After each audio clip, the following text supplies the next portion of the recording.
Wake up, Pittsburgh. I'm Matt Peiken, and this is your local newscast for Tuesday, February 17th. New details are emerging about a bar fight in Pleasant Hills involving off-duty Pittsburgh police officers, and it's now under review by multiple oversight bodies. WPXI reports the Citizen Police Review Board has opened an investigation, and new Police Chief Jason Lando confirmed the city's Office of Municipal Investigations is also looking into it. Lando said 4 officers were allegedly involved in the brawl and that they are on paid administrative leave. There is reportedly video of an officer striking someone with a bottle. No charges have been filed, though the investigation continues. Read about this at WPXI.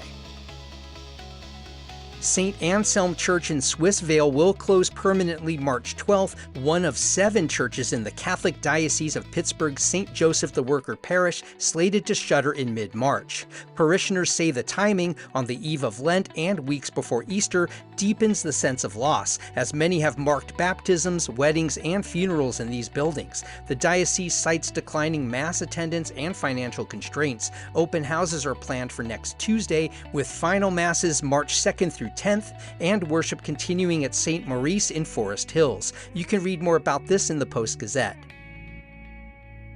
Pittsburgh's Bureau of Emergency Medical Services is preparing to replace some of its most worn-out ambulances after years of crews improvising around failing equipment. Older backup units like Medic 20 have racked up the equivalent of about 300,000 miles and required costly repairs, even as medics worked without reliable heat or air conditioning in the patient compartment. Paramedics say they've taped together dryer vents and even plastic vomit bags to channel warm or cool air from the cab to the back. Mayor Corey O'Connor announced a $10 million gift from UPMC to buy 9 new ambulances and a rescue truck. Read more about this at Pittsburgh Public Source.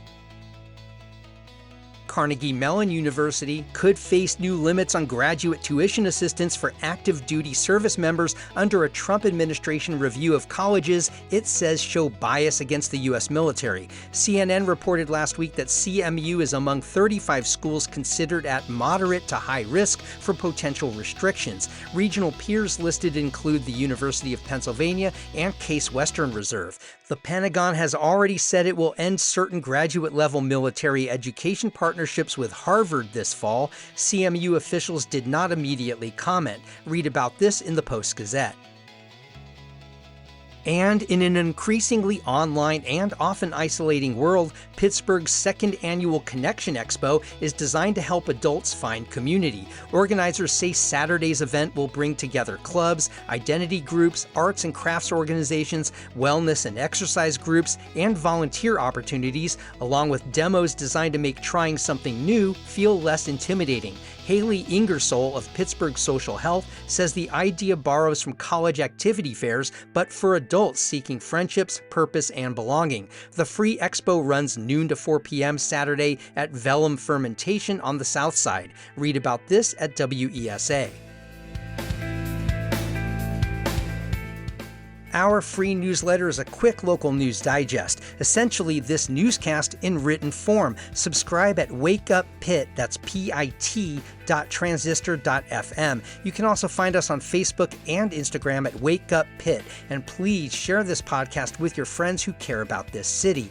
I'm Matt Peiken. Thanks so much for starting your weekdays with Wake Up Pittsburgh.